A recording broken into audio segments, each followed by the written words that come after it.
A Bacia do São Francisco tem um peso significativo na geração de energia. Responde por 12% de toda a capacidade hidrelétrica do país. E o potencial ainda não foi todo esgotado.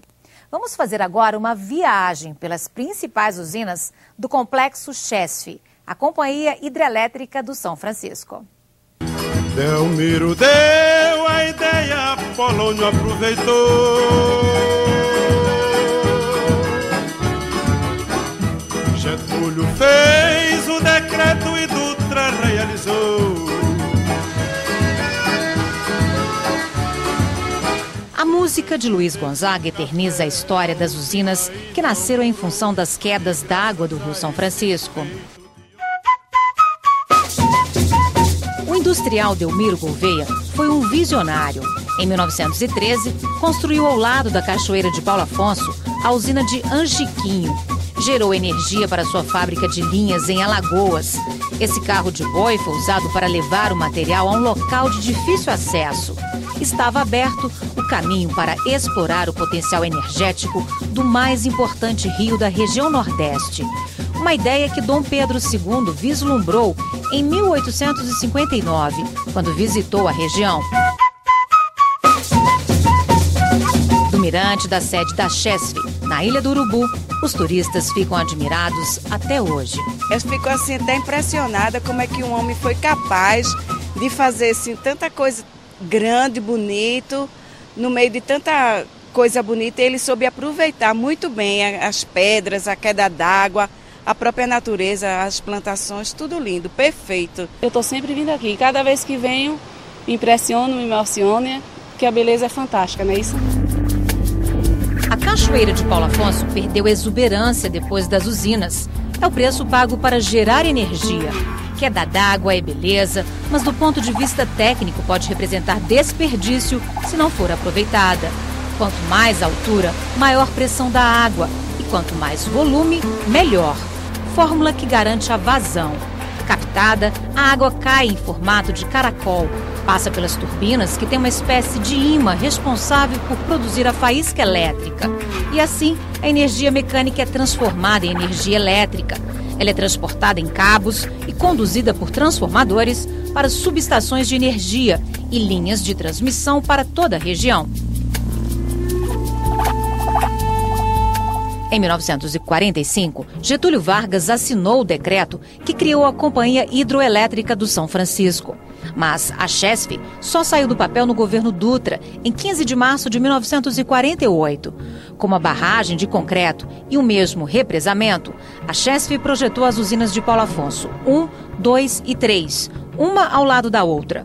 Em 1948, também começou a construção da primeira grande hidrelétrica brasileira. A usina de Paulo Afonso I entrou em operação em 1954, com 3 turbinas encravadas no cânion do Rio São Francisco e aproveitando uma queda d'água natural de 80 metros, levando eletricidade e progresso para o Nordeste. Na memória, trabalhadores sem proteção e sem muitos recursos escavando a rocha. O desafio era desviar o rio para construir a casa de força. Isso foi feito quase que boa parte do trabalho, os operários transportando pedras e jogando dentro do rio para fazer esse desvio.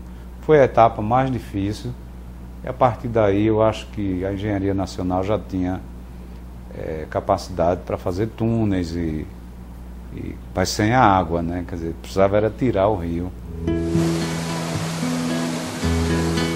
No ano seguinte, já começava a construção de Paulo Afonso II, que ficou concluída em menor tempo. Em 1961, já estava operando com 6 máquinas. Curiosidade é que se dizia à época que aquela usina ia fornecer energia para o Nordeste até o ano 2000, né? A usina de Paulo Afonso I, com 180 megawatts. O que se observou é que 10 anos depois o Nordeste já tinha absorvido toda a energia produzida por Paulo Afonso I. Foi então duplicado com Paulo Afonso II. Chegamos a 90 metros abaixo do nível do Rio São Francisco, a usina de Paulo Afonso III.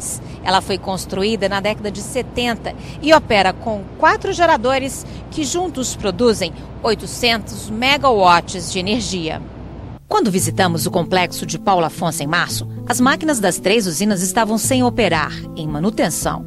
Paradas estratégicas que permitem também a modernização das hidrelétricas. Esta é a sala de comando, onde os técnicos monitoram dia e noite a operação de 13 geradores das usinas mais antigas, Paulo Afonso I, II e III. Desde 2007, o sistema foi todo modernizado e hoje é operado de forma digital. Tecnologia brasileira que permite mais precisão para detectar os problemas, facilita a operação e manutenção dos equipamentos, o que antes era feito de forma manual. São mais de 100 telas que multiplicam as possibilidades de se identificar os defeitos e sinalizam tudo o que ocorre em cada parte da usina. O regulador de velocidade, de tensão, a tomada d'água. Cada usina daquela tinha um grupo de operação que ficava ali dentro da caverna. Cada vez mais, os sistemas digitais permitem você monitorar mais a instalação em ambientes mais agradáveis para se trabalhar. Na parte externa, outros sinais da evolução da tecnologia. Esta ponte metálica é uma construção dos anos 50. A função dela está no piso. Serve para conduzir centenas de cabos elétricos com todas as informações importantes da usina de Paulo Afonso, que está no lado da Bahia, para subestações de energia do outro lado. Lá é Delmiro Gouveia, em Alagoas. Com a modernização, esta função da ponte está sendo desativada e tudo que passa por aqui vai ser conduzido agora por apenas 2 cabos de fibra ótica.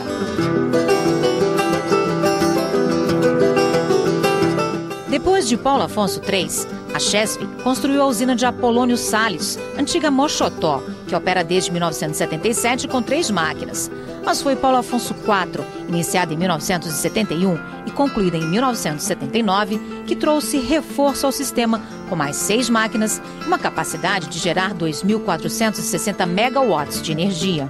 E a história de geração da Chesf em Paulo Afonso é sempre de dobrar o que já existia, né? Então, Paulo Afonso IV foi o dobro de tudo que existia e Xingó foi quase o dobro de tudo que existia até Paulo Afonso IV. Apesar do peso importante para o sistema, Paulo Afonso IV ainda não foi digitalizada. O painel de controle, analógico, se reduz a uma tela que retrata todos os defeitos. Por serem mais modernas e eficientes, as turbinas de Paulo Afonso IV quase não param.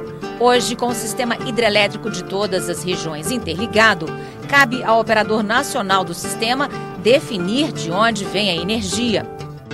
A capacidade instalada na Bacia do São Francisco, a energia gerada por essas hidrelétricas, elas representam 70% do consumo de energia no Nordeste. Mas nós temos no Brasil um sistema interligado, ou seja, tem horas quando os reservatórios estão mais baixos na região Nordeste. A região Nordeste importa energia do Norte e do Sudeste e Centro-Oeste, e tem momentos em que os reservatórios estão mais cheios no Nordeste e o Nordeste manda energia para as outras regiões. Então, existe hoje uma cooperação entre as regiões.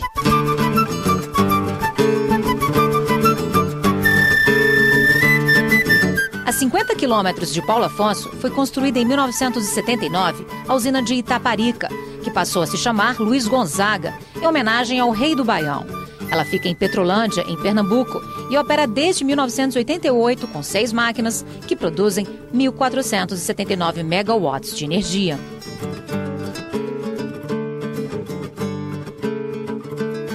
Das 14 usinas hidrelétricas do complexo Chesf, 8 fazem o aproveitamento das águas do Rio São Francisco.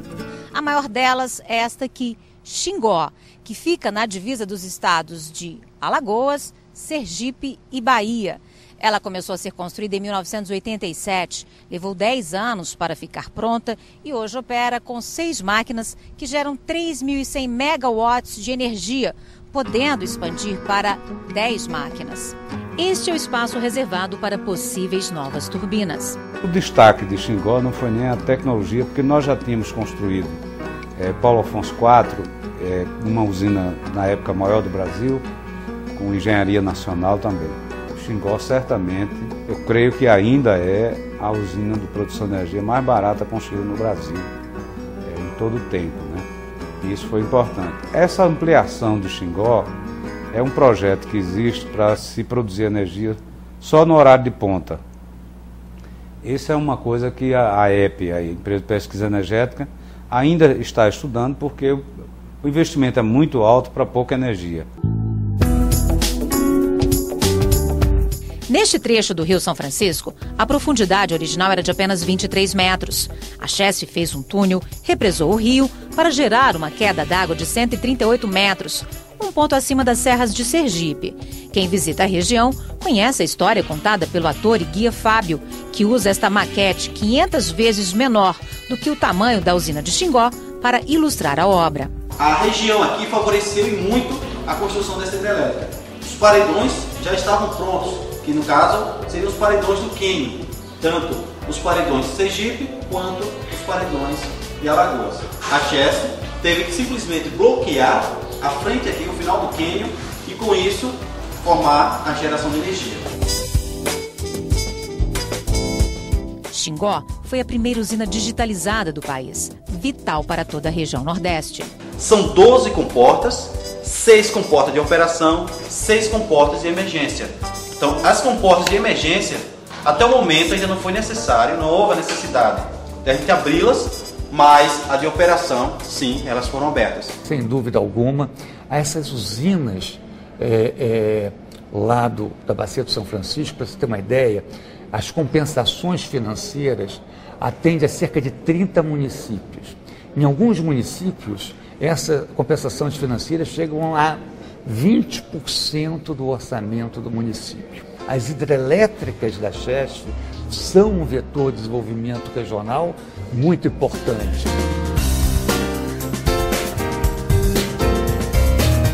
O sistema Chesf responde por 22% da produção nacional de energia. Das 8 usinas da Bacia do Rio São Francisco, a usina de Sobradinho, na Bahia, é a que tem o maior reservatório de água. O Lago de Sobradinho é estratégico para todo o sistema. É ele que garante a água para gerar energia nas outras 7 usinas. O reservatório oscila de acordo com a quantidade de chuva e os períodos de seca e foi concebido para suportar até 2 anos de estiagem.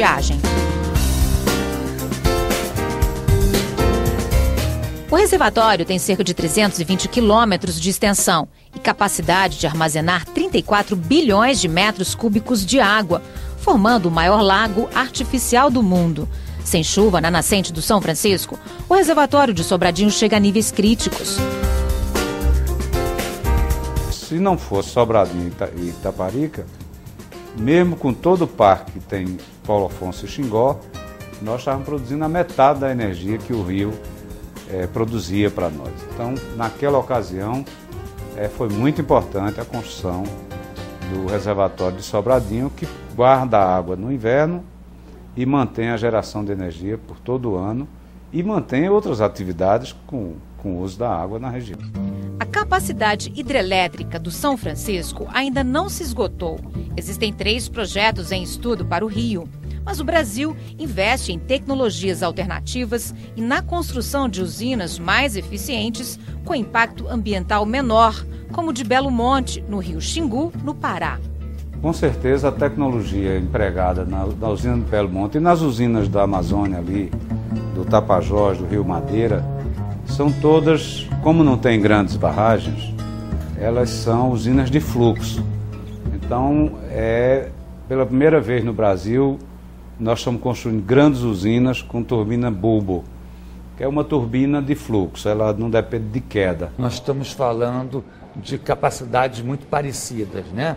10.700 megawatts no São Francisco, 11.000 em Belo Monte. Mas em termos de geração de energia, como tem reservatórios nas usinas do Nordeste, as usinas do São Francisco, elas gerarão e geram mais energia do que Belo Monte. Uma usina hidrelétrica tem uma vida que ultrapassa 100 anos. O Brasil tem teve uma sorte muito grande de ter essa riqueza e tem que saber explorá-la bem, explorá-la de maneira sustentável, evitando, minimizando aos máximos o impacto sobre a população, sobre o ecossistema local e tentando maximizar os benefícios que essa fonte pode trazer para o país.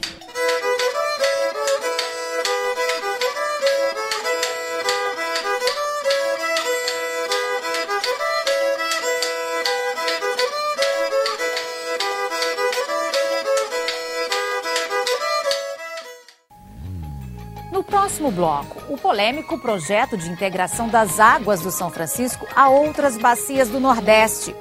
O andamento e os problemas das obras, quanto vai custar e como deve funcionar o sistema quando tudo estiver pronto. O Repórter Senado volta em instantes.